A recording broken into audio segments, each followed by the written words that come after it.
Lire plus ne te rendra pas plus intelligent. Non, c'est beaucoup plus compliqué que ça. Aujourd'hui, on va utiliser la science pour expliquer qu'est-ce que c'est que la mémoire, l'intelligence et surtout pourquoi la lecture influence ça de façon très profonde.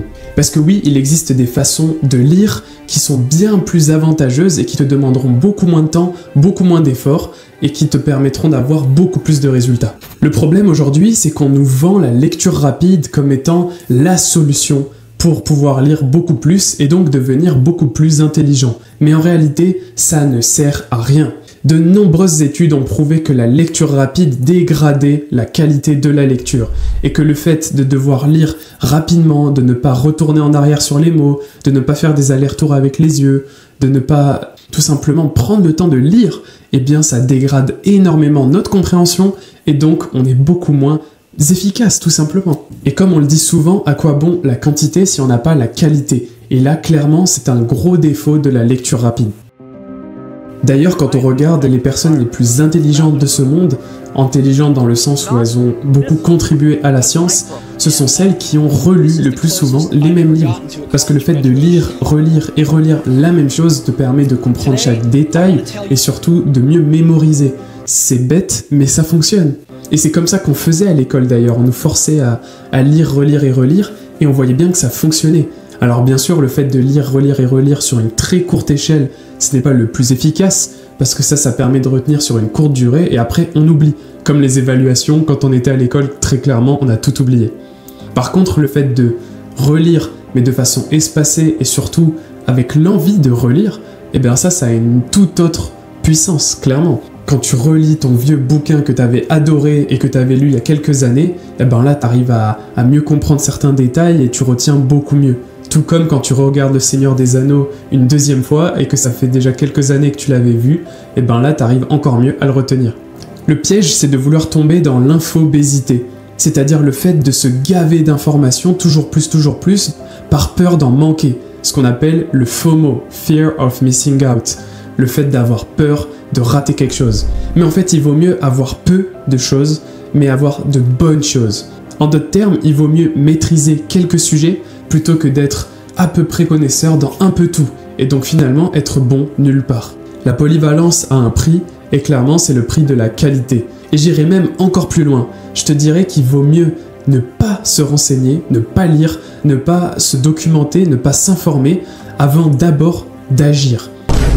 Parce que c'est l'action qui t'apprend le plus durablement, le plus simplement, et surtout qui te donne le plus de résultats. Et ça change tout. Je te dis pas le nombre de choses que j'ai appris juste en me lançant, en osant me lancer, alors que je n'avais pas toutes les cartes en main. Et franchement, c'est ce qu'il faut faire. Je dis pas que j'ai la voix de la raison, et ça, clairement pas. Il y a certaines choses, j'aurais dû me former avant, et je m'en suis rendu compte, bah voilà, c'est comme ça. J'ai fait des erreurs, on fait tous des erreurs. Par exemple, pour la chaîne YouTube, j'aurais dû me former en montage vidéo avant, et pourtant j'ai préféré me lancer. Bon, je savais pas faire des bons montages pour des vidéos, c'est dommage, ça fait donc une 50aine de vidéos avec un montage un peu claqué, mais c'est le prix à payer en fait. Et si je n'avais pas fait ça, peut-être qu'aujourd'hui je n'aurais jamais lancé cette chaîne, parce que je me serais dit, ah, il y a certains trucs que je sais toujours pas faire en montage, j'ai toujours pas ce logiciel, j'ai toujours pas cette info, j'ai toujours pas ce réseau à ma disposition. On a toujours des excuses. Alors oui, cette vidéo est beaucoup plus profonde que la simple lecture, c'est pour ça que j'insiste là-dessus. Oui, s'informer, lire, se former en fait, c'est important. Mais il est encore plus important d'agir d'abord, de se promettre qu'on va faire les actions et de le faire derrière. Alors maintenant, je te demande un truc très simple. C'est simple, mais ça va te changer la vie. Et il faut que tu te le promettes à toi-même. Marque d'ailleurs en commentaire « Je me le promets », comme ça je sais que toi aussi, tu vas le faire. Qu'est-ce que c'est cette promesse? C'est la promesse d'appliquer à chaque fois que tu apprends.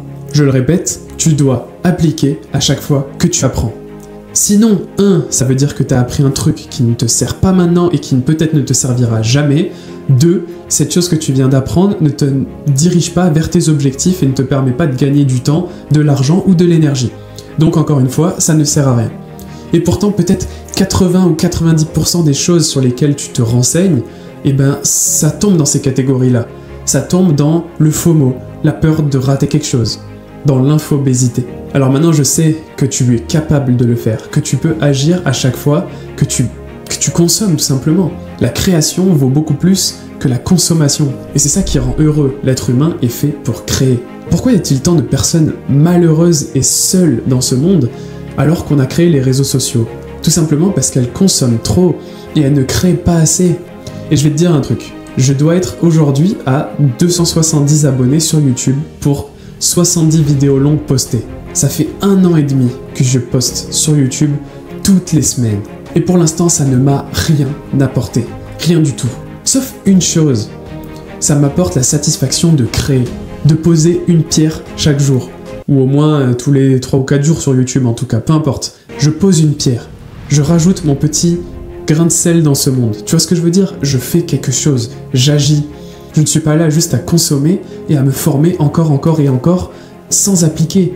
Oui, lire davantage peut te rendre plus intelligent. Mais lire davantage sans appliquer te rendra plus stupide. Alors n'oublie pas, marque en commentaire, je me le promets, et à partir de maintenant, tu dois agir à chaque fois que tu apprends quelque chose, sinon ce sera du temps perdu. Prends soin de toi, j'espère que tu as kiffé cette vidéo, si c'est le cas, abonne-toi et like, parce que moi ça me soutiendrait énormément.